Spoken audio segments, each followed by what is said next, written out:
Assalamu alaikum, dear students. Have you ever thought that when someone beats the drum, you hear that sound? How do you hear that sound?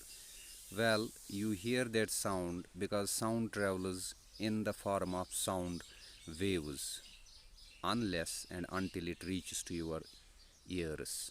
Sound is a form of energy and it travels in the form of waves.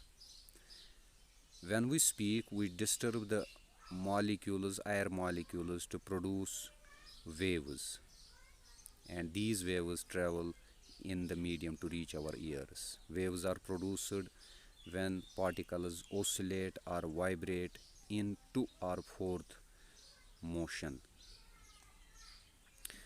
Waves can travel in solids, in liquids, as well as in gases.